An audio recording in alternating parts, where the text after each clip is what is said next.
ở đây đi luôn. Đừng có lật. Tí nó lật đi mình cũng đi theo cái cây kia luôn này.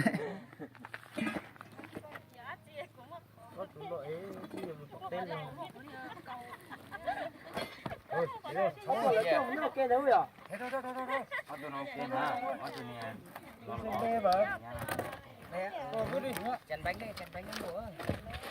Đây này. Sát tí. Xa quá. 1 2 3. Lật đi. Không phải lật đấy, nhấc luôn đi.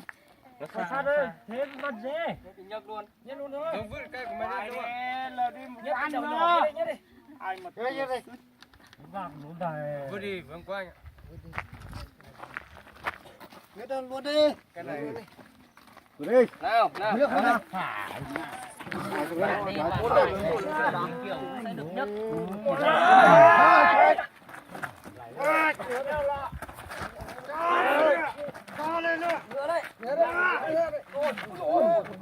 Chính ra đây. Chính ra nhá. Cả luôn. Cả đó lại cũng có tali. Đây, chạy bên kia sang đây. Nhớ cái này, nhớ quay đây. Thôi. Ôi lật. Chính nhá. Lật đây. Cái này là con. Nả bông mà chỉ chạy. Mình sẽ đổ được cái này. Không trời. Dạ. Cái tiếng trời à.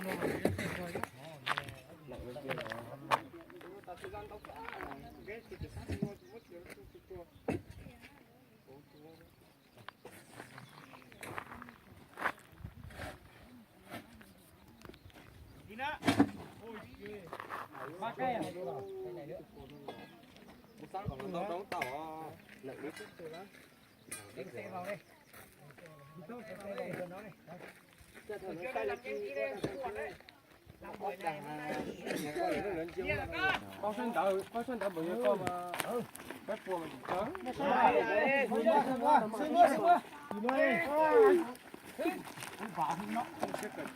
Đây, đua rổ rồi đó. Cái mấy đây là đánh xuống nhá. Đua rổ à. Đừng có chết chúng ta con đó. Cái này nó có phốt vào cho lo chúng rồi. Quay.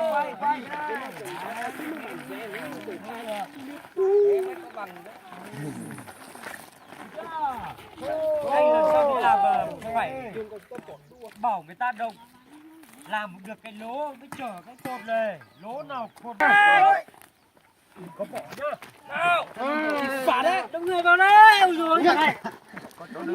Đừng đây không được đấy. Cả đông người cả cháu nhá. Cho lên đi.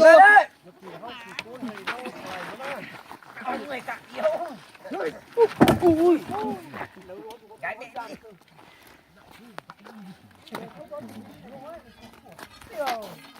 Nhớ rồi à.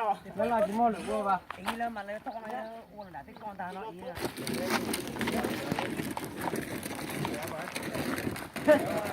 Chú.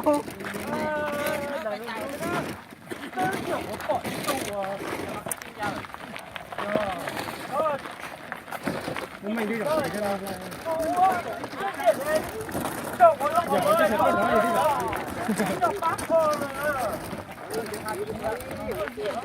Đi đang ngả đấy. Đi mà đi thải đi nữa ba. Cái còn tao nó chỉ đấy.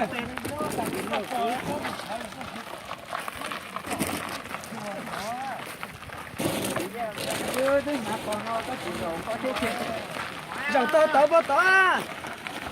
Chạy cái gì mà lộn bỏ nguy hiểm đi. Ừ. Đảo quá, không được phù rồi. Giờ nó phù rồi, đảo quá. Anh sẽ làm thế nào?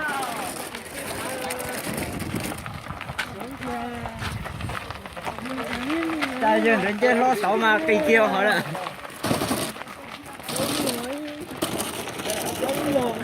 Câu lò mà chạy mà chơi. Câu lò có được phải rõ cho nó. Dạ tụi phải lên cả tụi đấy đã chứ. Anh chị à, anh chỉ lo tôi một con chưa?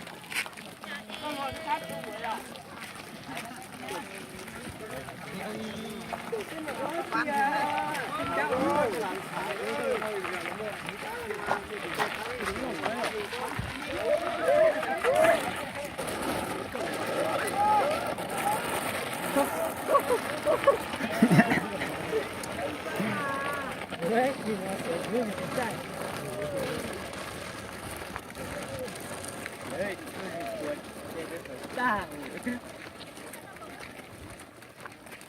Sáng.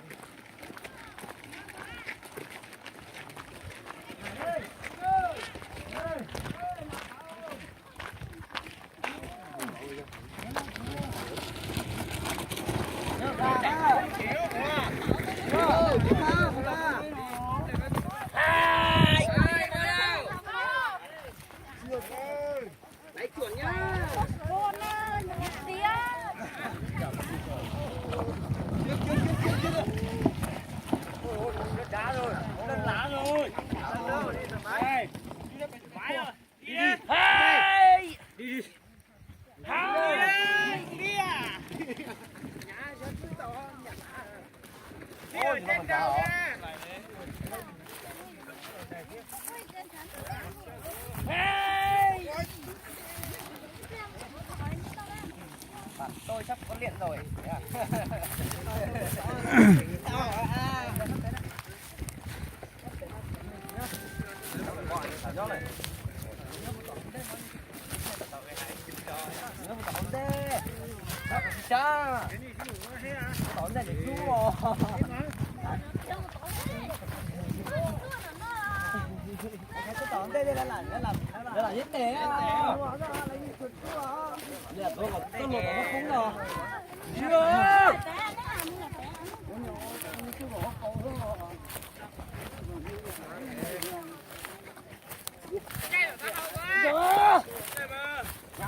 Xí rồi, từ từ chỉ xí rồi ấy tế biểu cho sai mà ta mua.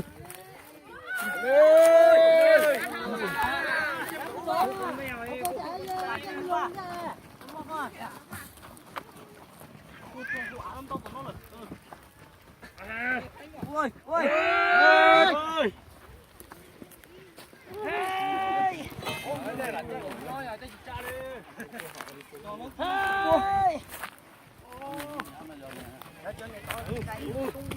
Phình tuần đây đấy.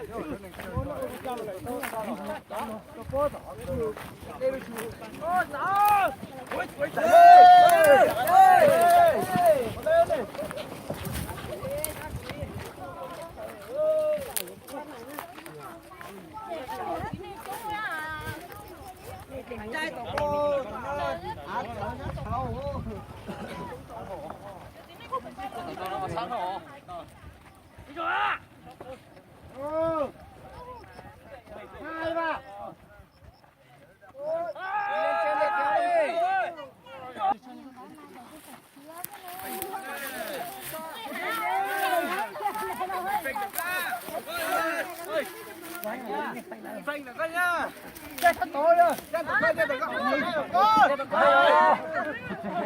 Chưa đâu nhưng mùi to được.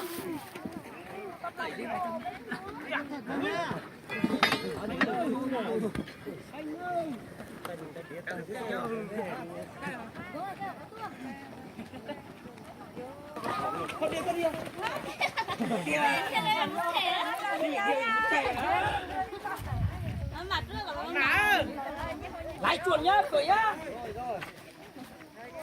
Người đấy. Lại chuột nhá. To kìa nó cái cháy nha. Nguy hiểm quá.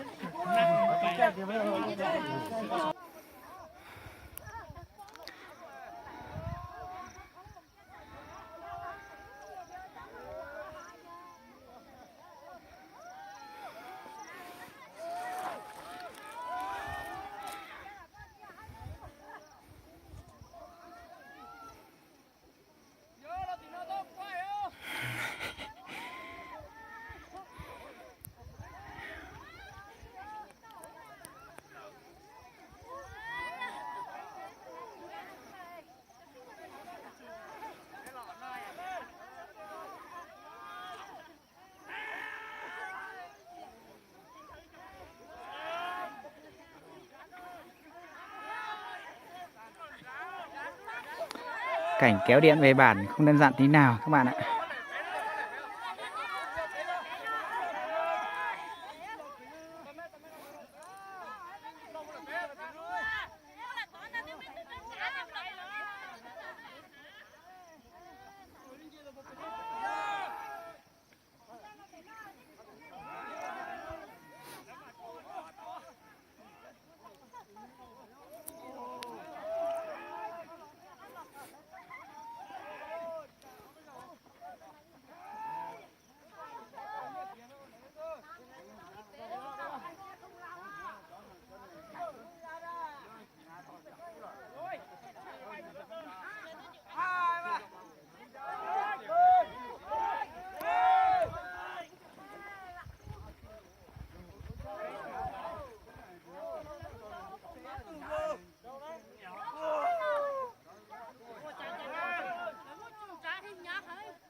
giá đã nôn nó á rồi.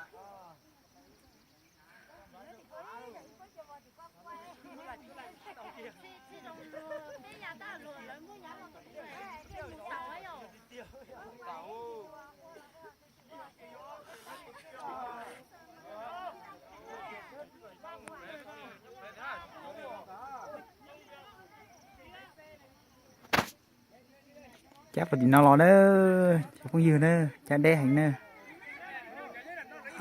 chỉ giống gì đi có tỷ lúc chơi đó thì họ lấy lía lọ nữa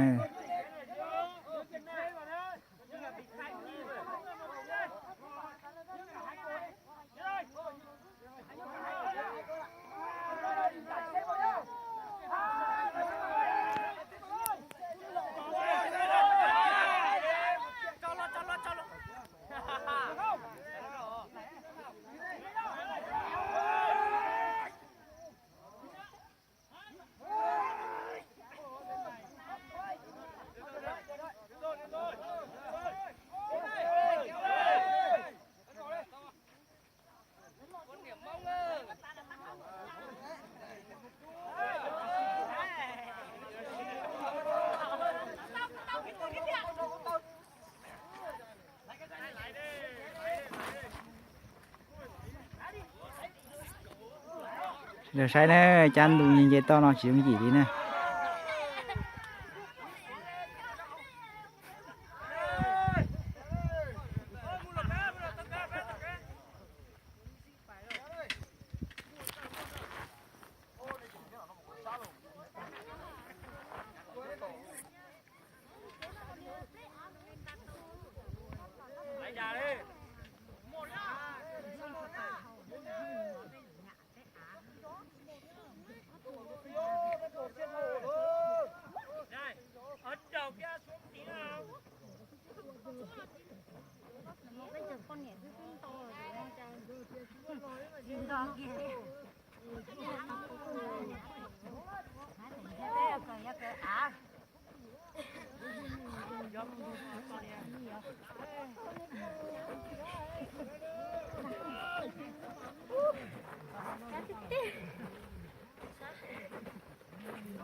vô tía vô tàu điện luôn vô tàu điện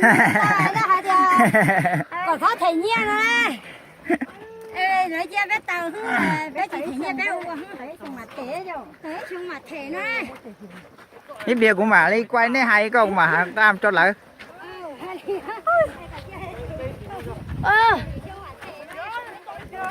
cô tới rồi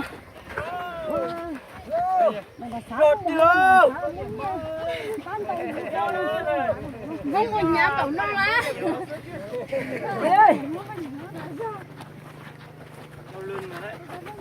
con nẻo mông là mông ác chi à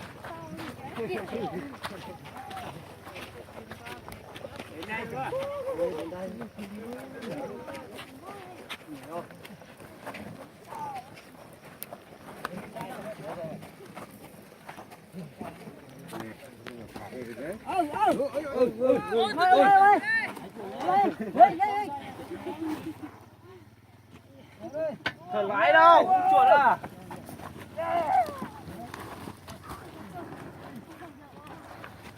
thôi thôi là muốn đi ra chúng tôi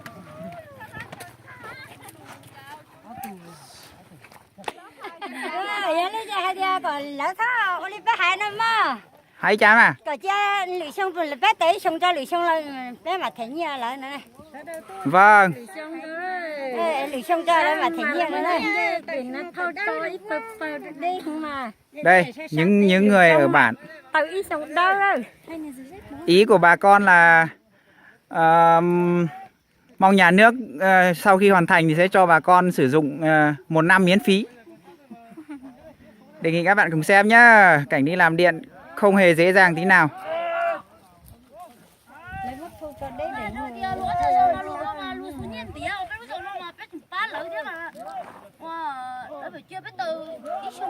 là lì xuống tê với mà thấy nghe đấy. Đấy nhá, có cả hai cô gái Thái. Có cả người Thái, người Mông. Đi chờ ra trăm mùa thôi, cho nó lấy chỉnh chỉ tao sáp rồi chờ lấy trăm mùa hả anh? Ô, tụi rồng gạo của nó đấy. Rồng gạo nó chơi vào điển cờ theo, lên từ nhảy vô một con nẻ mà nhưng tao lử cờ nè.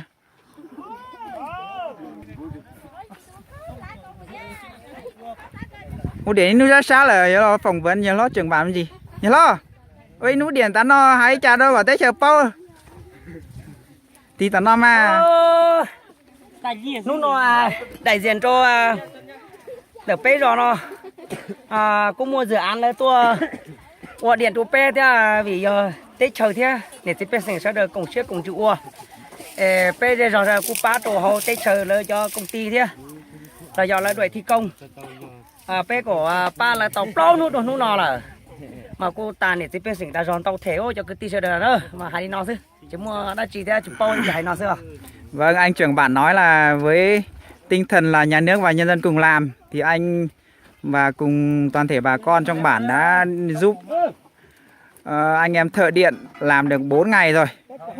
Tinh thần hiện tại là sắp kiệt sức rồi, cho nên là đề nghị nhà nước tiếp tục quan tâm hơn nữa.